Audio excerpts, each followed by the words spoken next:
Hey there friends, what's going on? It's Kodiak here, back for another Assassin's Creed Valhalla survival guide video, and today we are taking on Regan, another one of the Daughters of Lerion. Regan is the second fight you'll most likely try and tackle since she's power level 160, but I will warn you guys, I did this one last and I actually found it to be the most challenging of the three Daughter of Lerion encounters, and it really comes down to her moveset. Now, Regan is the aspect of fire. You know that each of the daughters taps into something different, whether it be poison, lightning.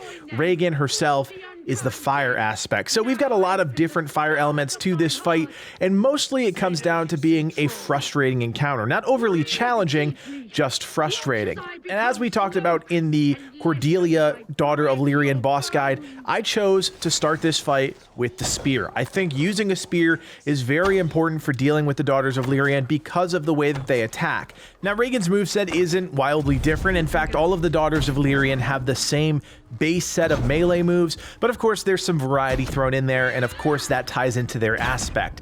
Now, as you'll see here, I snap right into Focus of Nornir, which is my staple. If you've watched any of our boss guides, you know that I'm a big fan of the Focus of Nornir. That's that slow time ranged ability, and you'll already start to see that aspect come into play, where some of the other Daughters of Lerion, you know, throughout the projections and other different moves, what you'll see here is Regan actually has this type of echo projection, which follows her attack just a few seconds after. And that's actually a really big pain point throughout the fight because you're so used to dodging a boss's abilities, but then to have to deal with a second set of abilities right after, it's challenging. Now, if you are going after this fight around level 160, I would imagine this is going to be a huge problem. As you know, as you can see on the screen right now, these projections are wicked. They're very challenging to deal with because the projection also tracks the movement of the player. So it's not happening at the exact same location as the boss, but continuing to track the player as they move around an encounter space. Now, the good news is the projection itself doesn't do a whole lot of damage at level. I don't know if you're below level and you're trying to take on this fight. I don't know how much more damage that projection is going to do. Unfortunately, I was not in a position to test that out. I was well above the 160 when I fought Regan, but it was still challenging. So I think that's the most important aspect of that. And as you'll see here, around the 50% mark, guys, she snaps into kind of her fit of rage, and we really tap into the fire aspect of this encounter.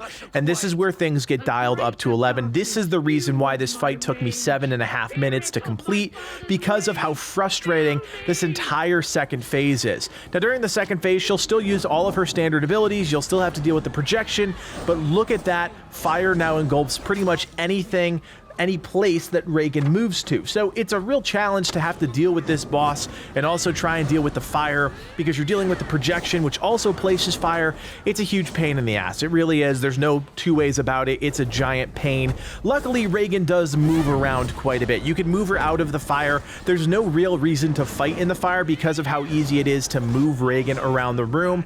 I should also point out that there are mushrooms around the room, especially that black raspberry mushroom or whatever the heck it's called, that gives you an adrenaline boost. Just look for the purple mushrooms. Those will give you a free adrenaline bar. And as you can see here, I'm having a really hard time adjusting to Regan. It's just the way this fight works.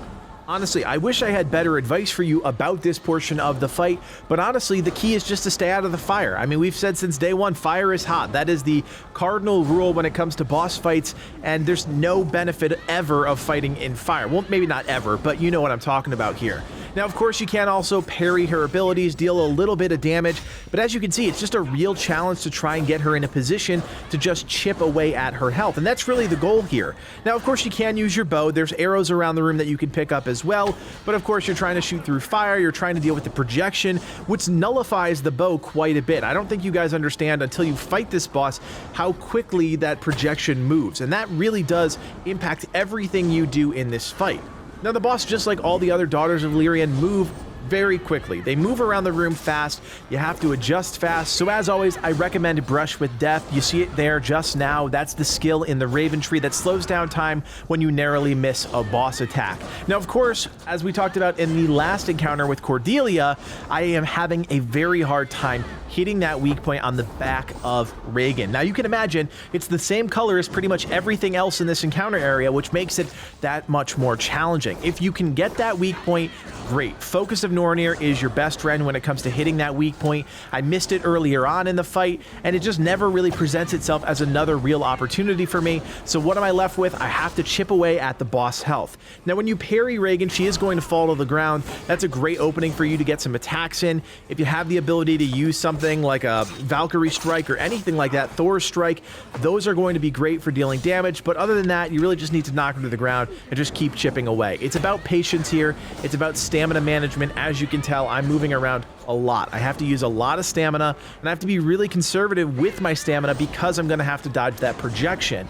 Now, as you can see, I'm doing okay. I'm about half health. I have no rations left. That's not a great position to be in, but here you'll see me run over to some mushrooms. I'll grab those. Now I'll grab the pink ones or the purple ones. That'll give me an adrenaline bar, and this is where I start to kind of end the fight here. I hit the focus of Nornir. I'm going to smack her a few times, and look, it's doing damage. There's nothing wrong with going into Focus of Nornir and getting some damage on her because I'm hitting those headshots. I'm doing a decent amount of damage. I thought I hit the weak point there, but I just miss it.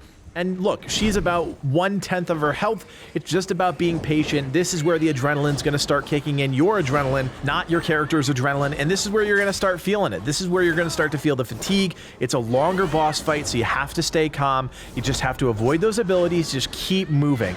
Keep moving is probably the best advice I can give in this fight, because if you stay still during any of the Daughter of Lerion fights, you're most likely going to die. And especially with that kind of bull rush charge she does, it's a real challenge. There's a lot of stuff flying at you, plus the fire in the background, which is distracting. Eventually, you will kill this boss. So we're almost there. As you can see, it's really coming down to the wire here. I don't have any rations left. I've got half a bar of health, even after getting those mushrooms. So I'm really just playing it safe. That is the best thing that you can do.